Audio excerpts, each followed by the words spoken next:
किसी गांव में टुनटुनी और पिंकी नाम की दो बहनें रहा करती थी।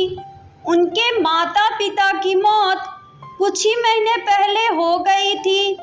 एक दिन दोनों बहनें भोजन मांगने पड़ोसी के घर जाती हैं। तभी उन्हें सेव बेचने वाला दिखाई पड़ता है। सेव ले लो सेव, मीठे ताजे ताजे सेव ले लो, कश्मीरी लाल लाल सेव ले लो। दीदी देखो ना, सेव बेचने वाला आया है। मुझे बहुत जोरों की भूख लगी है, एक सेव खरीद दो ना। मैं कैसे सेव खरीदूं पिंकी? मेरे पास सेव खरीदने के लिए पैसे नहीं है। तू जिद मत कर, और सेव वाला बिना पैसे के सेव नहीं देगा। दीदी आप एक बार मेरे खाते सेव मांग के देखो ना, शायद सेव वाला हमें सेव दे दे। टुनटुनी चिड़िया अपनी बहन के कहने पर सेव वाले के पास जाती है। सेव वाले भाई, मुझे एक सेव दे दो, मेरी बहन भूखी है। लेकिन भाई, मेरे पास सेव खरीदने के लिए पैसे नहीं हैं। इतना कहकर टुनटुनी चिड़िया वहां से जाने लगती है। तभी कालू कौवे को उस पे दया आ जाती है। वो टुनटुनी से कहता है, ये लो बहन सेव, और तुम्हें इसके पैसे देने की जरूरत नहीं है। ये कहकर सेव वाला उसे सेव दे देता है। सेव पाकर पिंकी चिड़िया उसे गौर से देखने लगती है।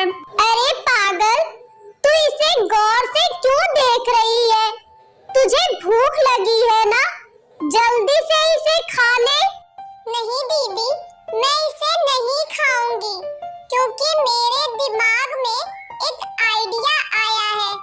हमारे घर के पीछे जो खाली जमीन है ना, मैं उसमें इस सेव को लगा दूंगी, और जब वो पेड़ हो जाएगा तो उस पे ढेर सारे सेव लगेंगे।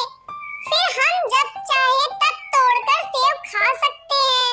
अरे तू तो बिल्कुल पागल है पिंकी, ये सब जादुई दुनिया में होता है, असल जिंदगी में ऐसा कुछ नहीं होता। लेकिन पिंकी चिड़िया अपनी बहन की बात नहीं मानती है। वो सेव ले जाकर मिट्टी में दबा देती है। अगले दिन तो टुनटुनी और पिंकी की खुशी का ठिकाना ही नहीं रहता, जब उनके घर के पीछे एक बड़े सेव का पेड़ उग आता है। ये देखकर पिंकी चिड़िया अपनी बहन से कहती है, दीदी दीदी देखो ना, कितना बड़ा पेड़ उग आया है। चलो हम इस फल को तोड़कर बाजार में बेच आते हैं। जब दोनों बहनें फल बेचकर घर आती हैं तो देखती हैं उनका मकान मालिक बंटी कबूतर उनके सारे सामान को बाहर फेंक रहा होता है। बंटी भैया आप ऐसा क्यों कर रहे हैं? मेरे माँ बाप भी इस दुनिया में नहीं है। प्लीज बंटी भैया, मैं आपका किराया अगले महीने चुकता कर दूंगी।